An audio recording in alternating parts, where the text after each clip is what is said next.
लड़के और लड़कियों के रूप में बड़ा होना। तो इसकी कहानी को हम पढ़ने से पहले, इसको समझने से पहले, लड़के और लड़कियों के रूप में बड़ा होना क्या होता है। देखो, लड़का और लड़की होना किसी भी एक महत्वपूर्ण पहचान है, किसी की भी क्या है, एक महत्वपूर्ण पहचान है। जिस समाज के बीच हम बड़े होते हैं वह हमें सिखाता है कि लड़के और लड़कियों का कैसा व्यवहार स्वीकार करने योग्य है, उन्हें क्या करना चाहिए और क्या नहीं करना चाहिए। हम प्रायः यही सोचते हैं हुए बड़े होते हैं कि ये बातें सब जगह बिल्कुल एक सी हैं, लेकिन ऐसा नहीं है, ऐसा बिल्कुल भी नहीं है। परंतु क्या सभी समाजों के लड़के और लड़कियों के प्रति एक जैसा ही नजरिया है? लड़के और लड़कियों को दी जाने वाली अलग अलग भूमिका उन्हें भविष्य में स्त्री और पुरुष की भूमिका के लिए कैसे तैयार करती है? अधिकांश समाज पुरुष और स्त्रियों को अलग अलग प्रकार से महत्व देते हैं। अलग अलग समाज अलग अलग स्त्री और पुरुष को क्या है, अलग अलग से क्या करते हैं, महत्व देते हैं। स्त्रियां जिन भूमिकाओं का निर्वाह करती हैं, भाई स्त्रियां जिन भूमिकाओं का निर्वाह करती हैं उन्हें पुरुषों द्वारा निर्वाह की जाने वाली भूमिकाओं और कार्यों से कम महत्व दिया जाता है। क्या दिया जाता है? कार्यों से कम महत्व दिया जाता है। स्त्री और पुरुषों के बीच काम के क्षेत्र में असमानताएं कैसे उभरी थी, इसके बारे में जानेंगे। तो इसको जानने के लिए देखो, हमें कहानी है। क्या कहानी है वो? 1920 के दशक में समोआ द्वीप है। कहां पर है ये द्वीप? ये प्रशांत महासागर के दक्षिण में एक छोटे छोटे द्वीपों के समूह का क्या है, एक भाग है। और यहाँ पर कौन रहता है? समोअन समाज के लोग रहते हैं। किसके लोग रहते हैं? जैसे पंडित ब्राह्मण समाज हो गया, ऐसे ही समोअन समाज के लोग इस द्वीप पर रहते हैं। तो 1920 के दशक में यहाँ पर स्कूल बच्चे जो है स्कूल नहीं जाते थे। बच्चे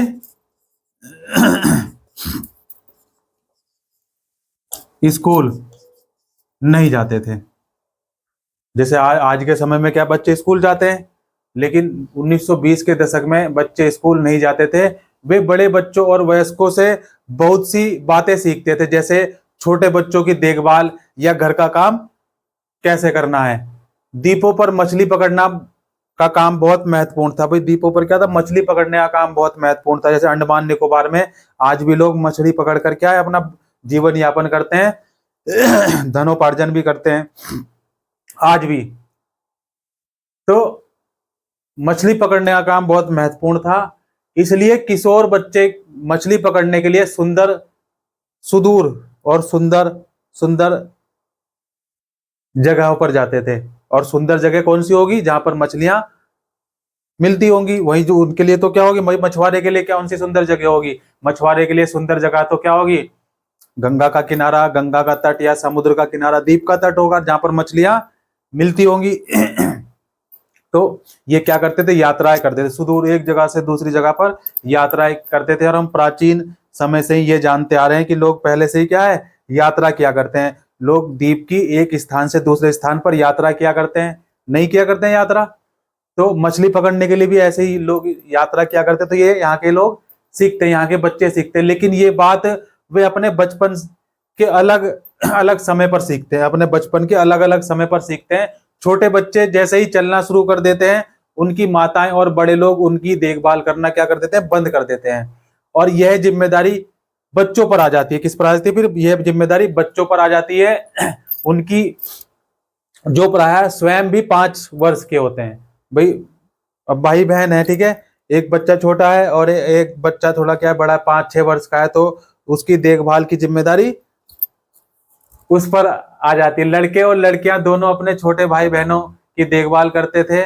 लेकिन जब कोई लड़का लगभग 9 वर्ष का हो जाता था, इस द्वीप पर जब कोई लड़का लगभग 9 वर्ष का या उससे अधिक हो जाता था, तो वे बड़े लड़कों के समूह में सम्मिलित हो जाता था। फिर उस लड़के को बड़े लोगों के समूह में क्या होना था पड़ता था? सम्मिलित होना पड़ता था। और बाहर के काम सीखते थे। क्या क्या सीखते थे फिर? जो बाहर के काम है, जैसे मछली पकड़ना, नारियल के पेड़ लगाना, यह क्या था? बाहर का काम था। तो ये इन सभी कामों को सीखते थे।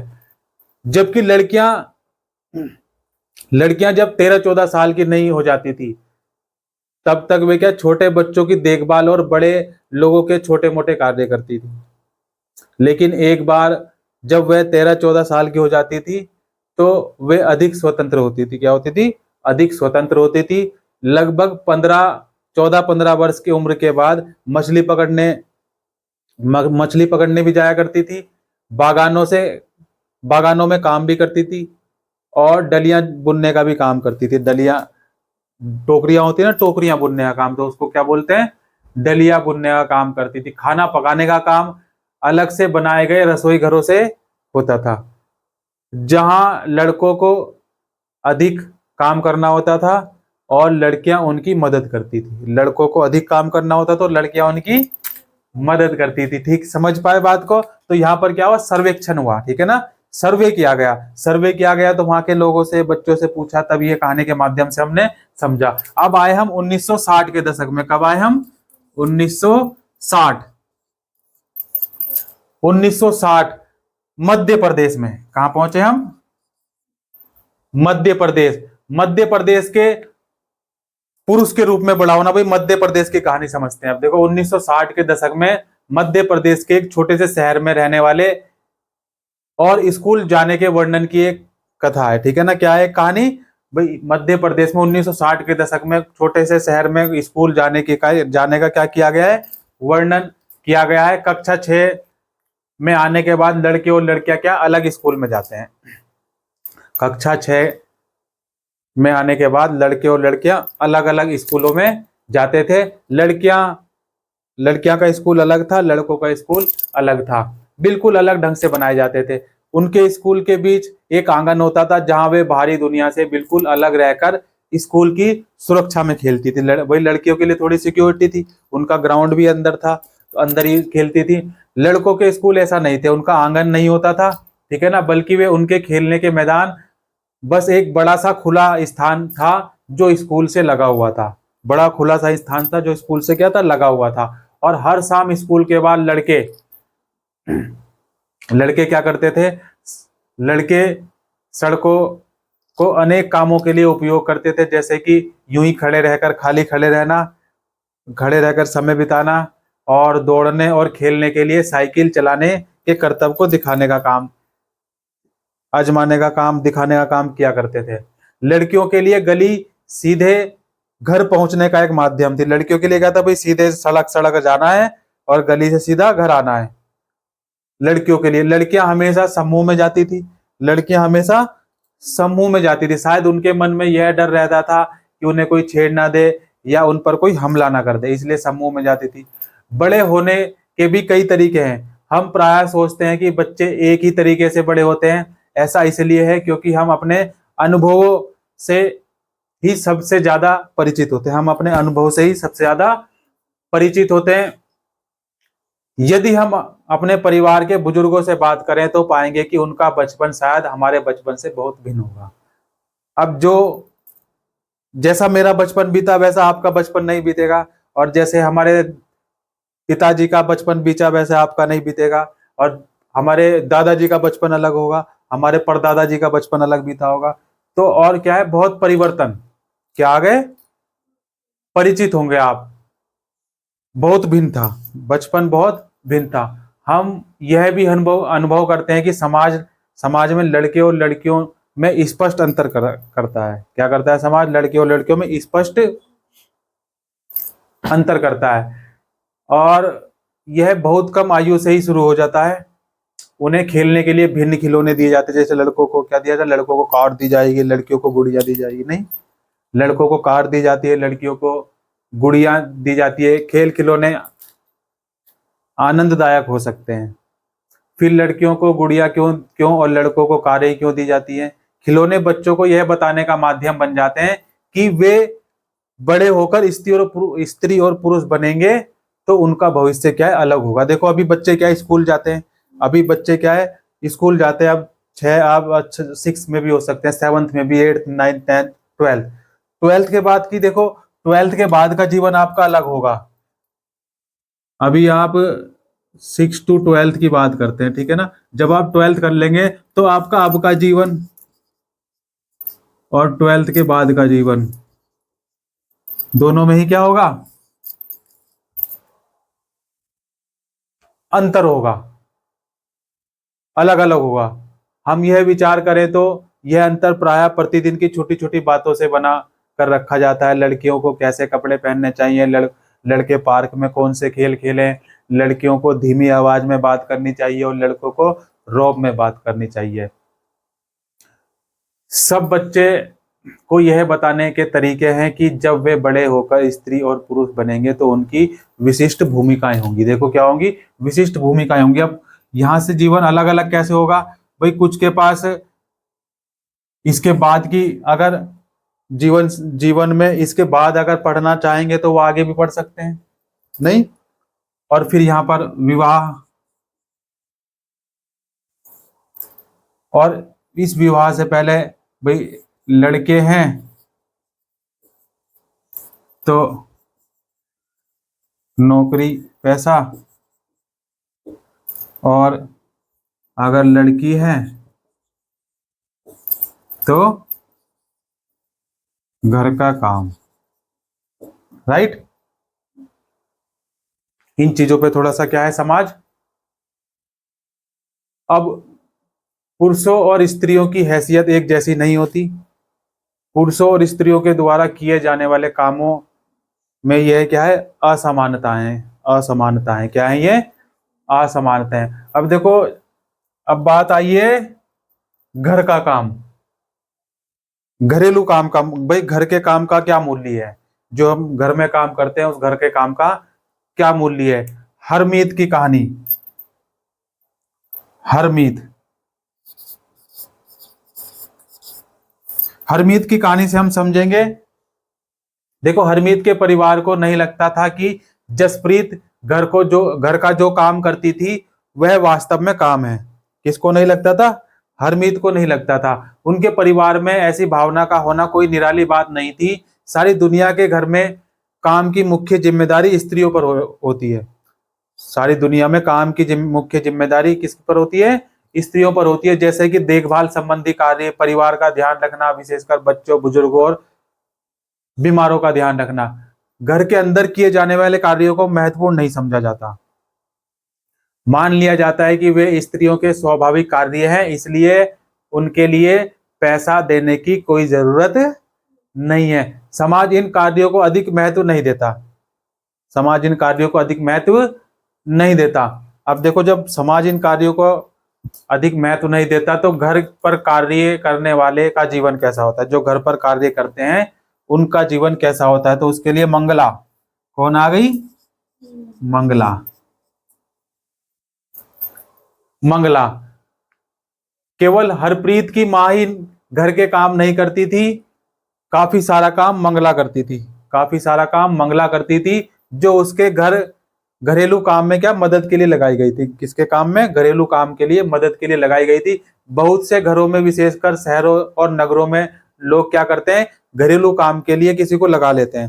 भाई गांव में तो अधिक नहीं होता, लेकिन शहरों में और नगरों में क्या करते हैं लोग, इन काम के, घर के काम के लिए लोग लगा, घर के काम के लिए लोगों जो है ना, किसी महिला को या छोटे बच्चे भी लगे होते हैं इन कामों में, तो उनको लगा लेते हैं। वे बहुत सारे काम करते हैं, जैसे कि झाड़ू लगाना, सफाई करना, कपड़े बर्तन धोना, खाना पकाना, छोटे बच्चों और बुजुर्गों की देखभाल करना आदि।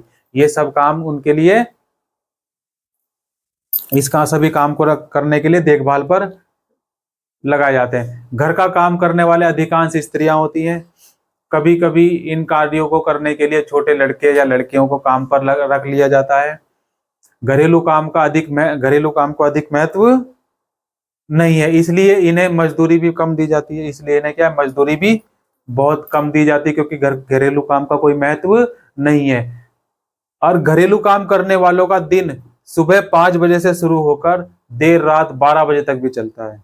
जो घर में का घरेलू काम करते हैं उनका दिन 5 बजे से शुरू होकर और रात के 12 बजे तक भी चलता है। और घरेलू काम में जो है क्या होता है, जी तोड़ मेहनत के बावजूद भी उन्हें नौकरी पर रखने वाले उनसे सम्मानजनक व्यवहार नहीं करते हैं। क्या नहीं करते, सम्मानजनक व्यवहार नहीं करते, उनके साथ बहुत दुर्व्यवहार करते हैं। और दुर्व्यवहार कैसे करते हैं, देखिए दिल्ली में घरेलू काम करने वाली एक स्त्री है, मेलानी। कौन है? मेलानी। मेला नहीं, कौन है? मेलानी। इसने अपने अनुभव के बारे में इस तरह से बताया, देखो इसने अपने अनुभव बताए हैं, ठीक है ना।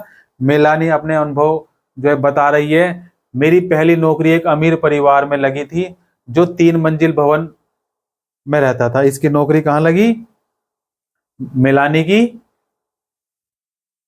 3 मंजिल भवन में वो रहता था। एक मालिक परिवार, अमीर था वो बहुत, उसके यहाँ लगी थी। और मेम साहब अजीब महिला थी जो हर काम करवाने के लिए चिल्लाती रहती थी, ठीक है ना। इसकी जो मालकिन थी जहाँ इसने काम करा, ये अपने अनुभव को बता रही है। क्या बता रही है? अपने अनुभव को व्यक्त कर रही है कि इसकी मेम साहब क्या थी, बहुत ही हराम थी, ठीक है ना, चुड़ैल की तरह थी एकदम, और इस पर चिल्लाती रहती थी। और मेरा इसका काम क्या था? इसका काम रसोई का काम था, और दूसरी 2 लड़कियां सफाई का काम करती थी। हमारा दिन सुबह 5 बजे से शुरू होता था। नाश्ते में हमें एक चाय का प्याला और 2 सूखी रोटी। इसे नाश्ते में क्या मिलता था? एक प्याला चाय का और नाश्ते में, और 2 सूखी रोटी। और तीसरी रोटी कभी नहीं मिलती थी इनको। तीसरी रोटी कभी नहीं मिलती थी। शाम के समय में जब खाना पकाती थी, दोनों लड़कियां, इसके साथ 2 लड़कियां और थी, दोनों लड़कियां मुझसे एक एक रोटी मांगती थी।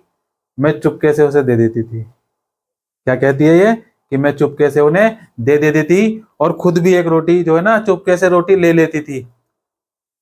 हमें दिन भर काम करने के बाद बड़ी भूख लगती थी।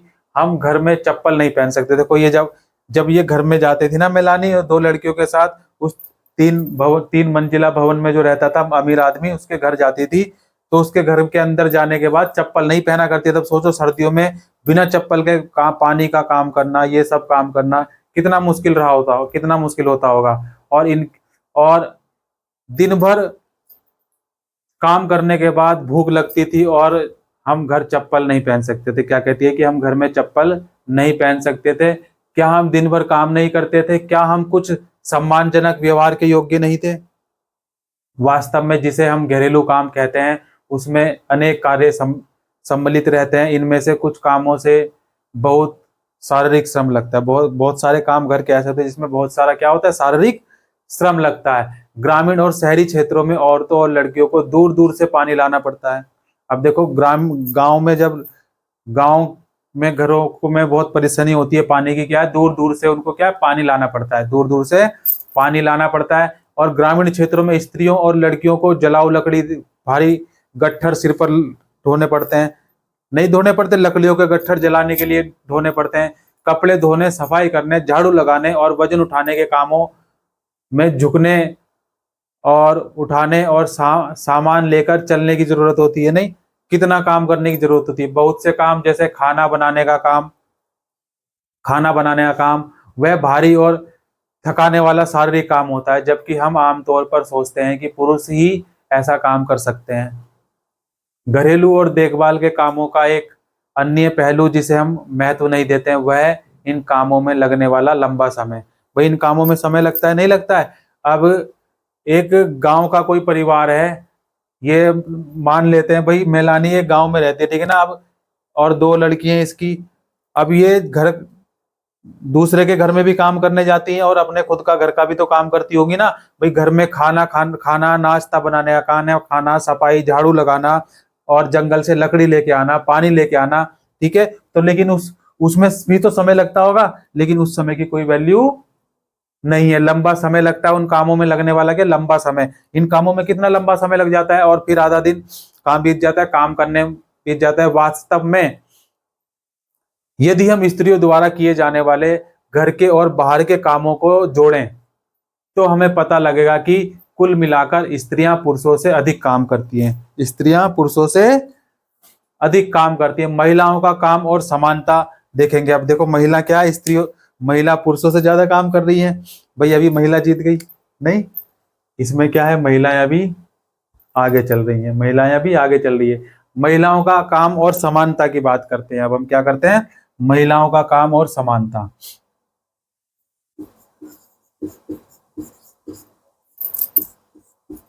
महिलाओं का काम और समानता। महिलाओं के घरेलू और देखभाल के कामों का कम महत्व एक व्यक्ति या परिवार का मामला नहीं है। देखो ये कम महत्व जो दिया जाता है ना, घरेलू काम को कम महत्व दिया जाता है, ये व्यक्तिगत रूप से एक व्यक्ति या एक किसी परिवार का मसला नहीं है।